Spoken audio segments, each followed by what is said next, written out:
गए तुम? क्यों नहीं समझते तुम? और ये क्या हुआ? अंदर आओ, पट्टी करनी है।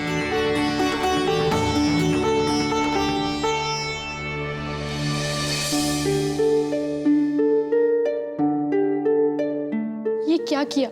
जरा फिक्र नहीं है अपनी। आज भी बिल्कुल वैसे ही हो, जिद्दी, नखरेबाज।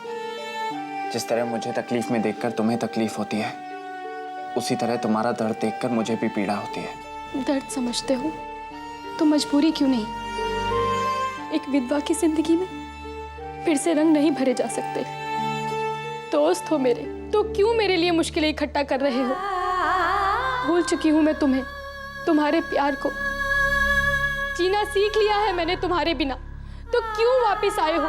क्यों?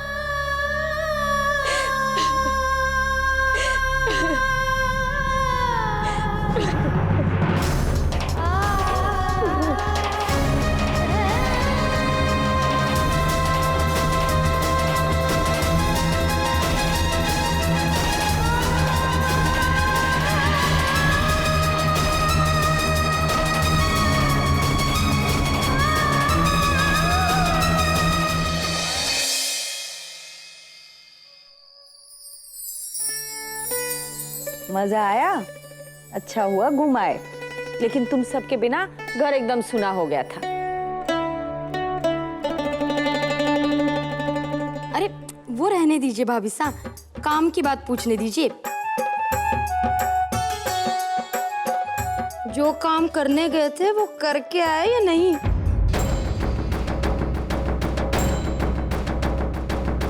चिंता मत कीजिए बुआ, पहल हो चुकी है।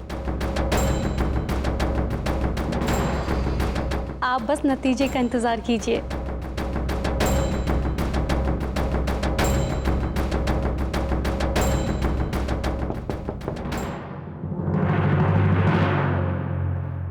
अरे देखना कौन आया।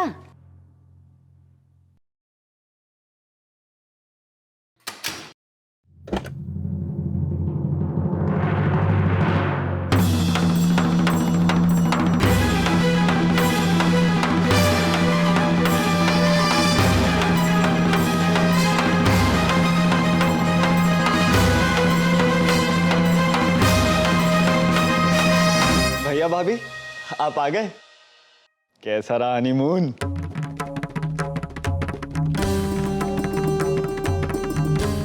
अच्छा था सुशांत। और यहाँ सब ठीक था?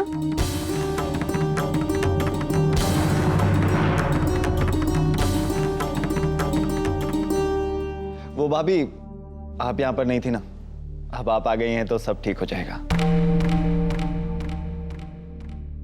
मेरा मतलब कि माया काकी ने मुझे यहाँ पे अच्छे से खाना ही नहीं दिया। अब आप आ गई हैं ना तो बहुत अच्छा अच्छा खाने को मिलेगा।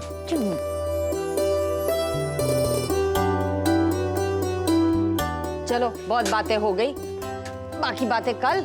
रात बहुत हो चुकी है, चलो।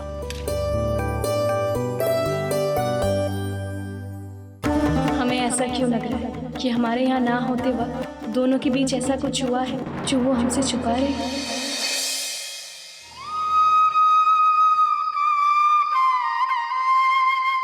क्या सोच रही हैं आप? यही कि किस्मत जिंदगी को कैसे मोड़ पर लाकर छोड़ देती है।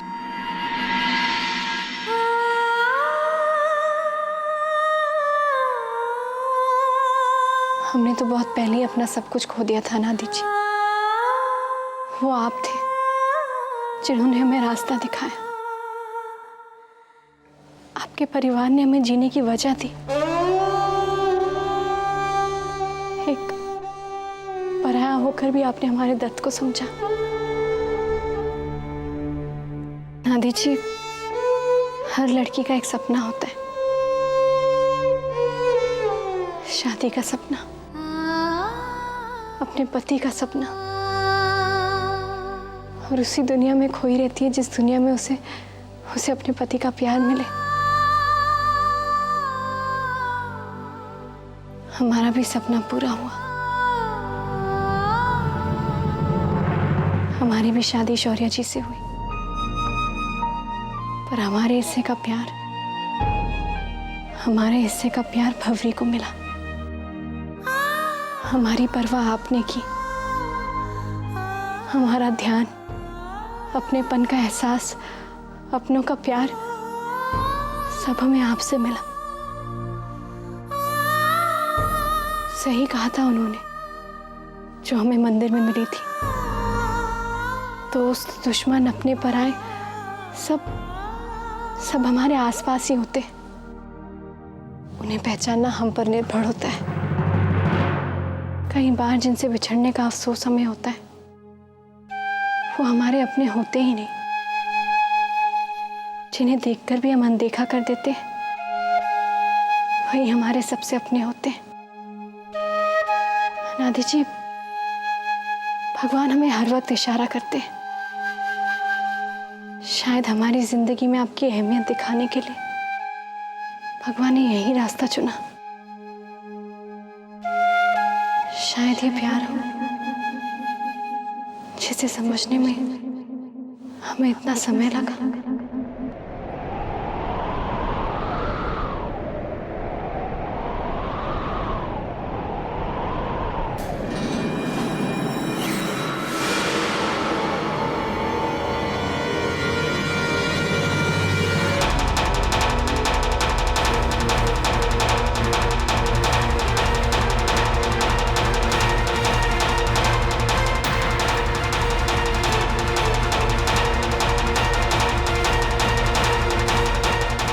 अनादि और बिन्नी एक साथ नहीं सोती। ऐसे अलग अलग सोते हैं। माँ, जैसे तू सोच रही है वैसा कुछ भी नहीं है माँ। कैसे नहीं है? मैंने अपनी आंखों से देखा है, समझा? बोल भी, मेरे छोरे को क्यों नहीं सोने देती तेरे साथ? क्या वजह है इसकी? बोल। अरे बोलती क्यों नहीं? हाँ, मेरा छोरा तुझे पसंद नहीं है या अपने रूप पर बहुत घमंड है तुझे?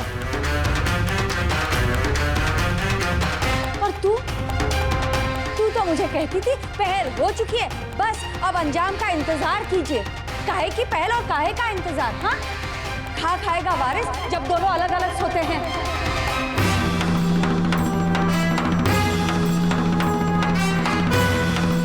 चुपचाप क्यों खड़ी है? बोल ना। मेरा छोरा मर्द नहीं है।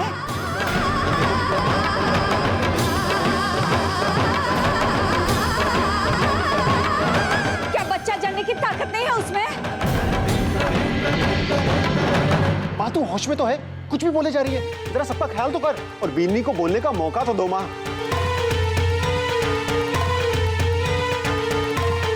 ये लो, दोनों बेटे मुझे ही गलत समझ रहे हो। हाँ, मैं तो कब से इसे बोले जा रही हूँ, बोल बोल बोल, पर इसने मुंह पर ताला लगा रखा है। जो कुछ नहीं बोलते ना, उसके मन में काला चोर होता है।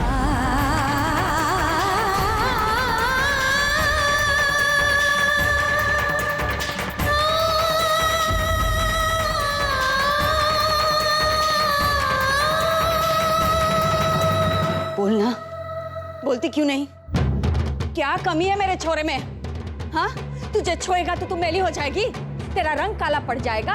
कौन सी हूर की परी है तू?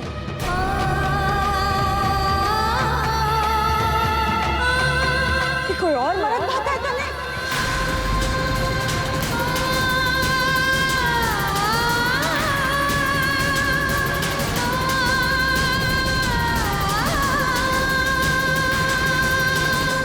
बस करो माँ।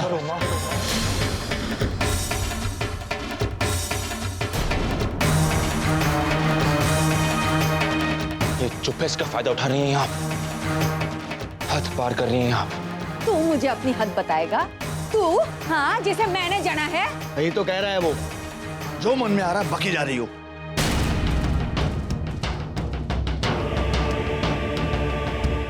मेरा चिल्लाना सुनाई दे रहा है आपको? ये सब जो हो रहा है उसका क्या? मैंने खुद अपनी आंखों से देखा है। ये मेरा छोरा नीचे जमीन पर बिस्तर लगाकर सोया था और ये महारानी ऊपर खटिया पे अकेली सोई थी।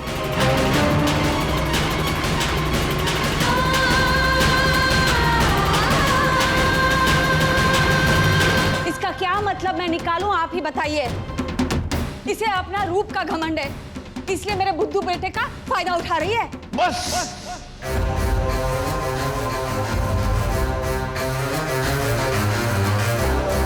अभी मैं जिंदा हूं इस घर में, मुखिया हूं इस घर का।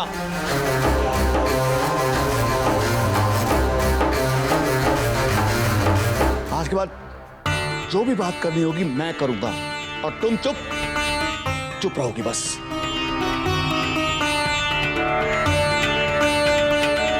बेटा, अगर तुम चुप रहोगी ना तो तुम्हें गलत समझ लिया जाएगा। माया ने जो देखा उसके पीछे का सच क्या है बेटा? क्या तुम्हें अनादि सच में नहीं भाता?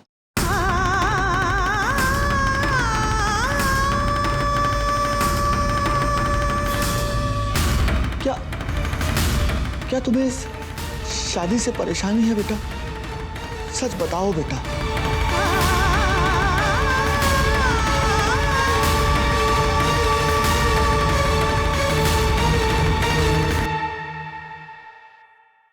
मैं तेरे हाथ जोड़ता हूं बेटा, जो भी बात है बता दे। तुम्हारे बारे में कोई उल्टी सीधी बात करता है तो मुझे बहुत बुरा लगता है। बोलो बेटा।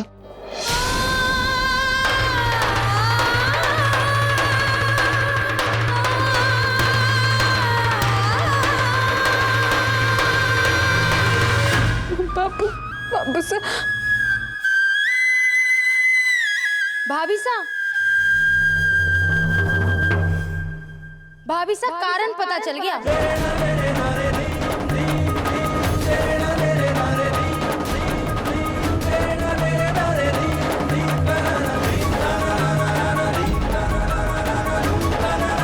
मुझे पता है परेशानी की वजह।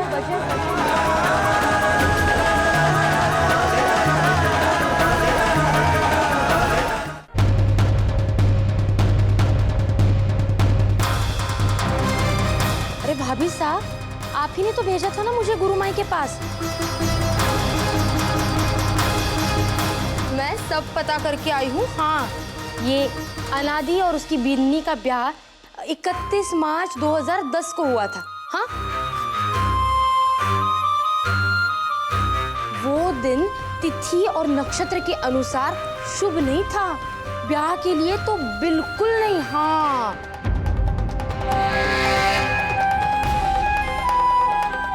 तो गुरु माई का कहना है ऐसे अशुभ दिन में अगर ब्याह हो जाता है जीवन में बड़ी अड़चनें आती है, शादीशुदा जीवन नष्ट भी हो सकता है। हाँ,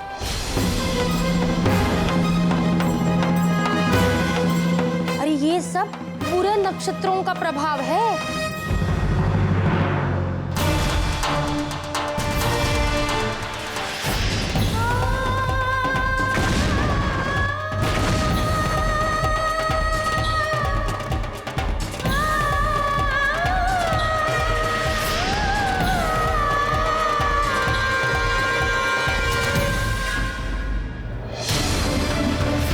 अगर सच में हमारे से प्यार करती है ना तो चली जा हमारी जिंदगी से,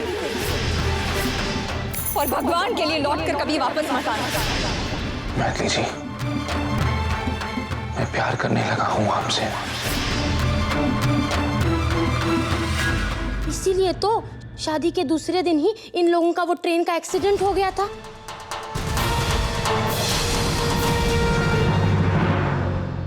और उसके बाद दिन ब दिन हमारे घर में परेशानियां आ ही रही थी। आप समझ रही हो ना भाभी साहब? अब समझ में आया, पर इसका कोई उपाय, कोई निवारण बताया कि नहीं गुरुमान ने? हाँ, बताया है, और अच्छा हुआ ये भांडा जल्दी फूट गया, क्योंकि उपाय कल ही कर सकते हैं।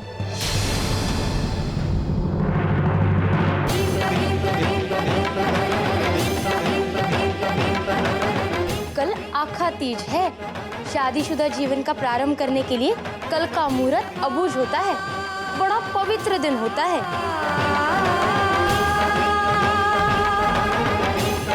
तो गुरु माई कह रही थी कि कल के दिन अनादि और उसके बिन्नी के फिर से फेरे करवाए जाए।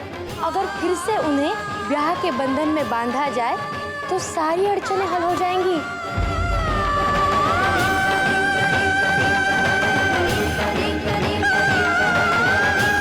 इन दोनों के जीवन में सुख समृद्धि आ जाएगी, दोनों में प्यार पनपेगा और भाभी साहब को वारिस भी मिल जाएगा। हाँ,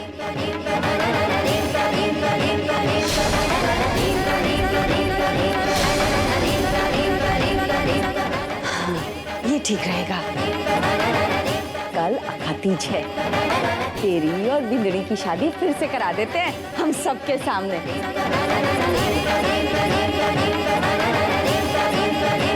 चलो सब ब्याह की तैयारी में लग जाओ। चलो।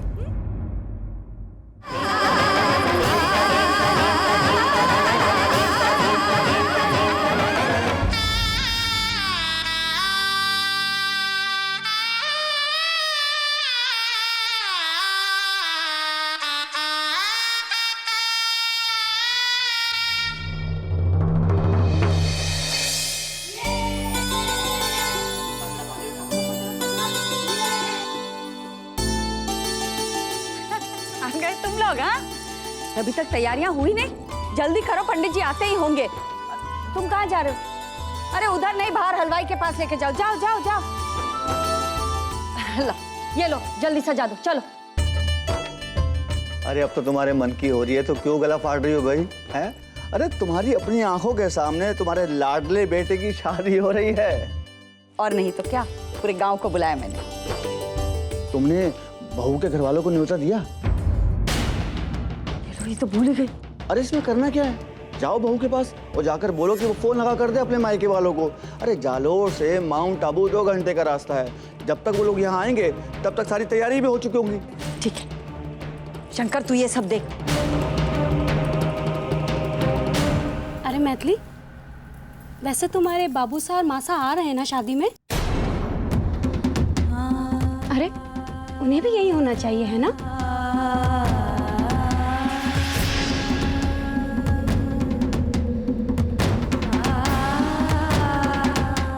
आपके और हमारे बीच जो नाम का रिश्ता था वो भी खत्म हुआ। मेरे तो दिमाग में से ही निकल गया उन्हें निमंत्रण देने का, और इसने भी याद नहीं दिलाया। चल अब फोन लगा, बात करती हूँ मैं उनसे।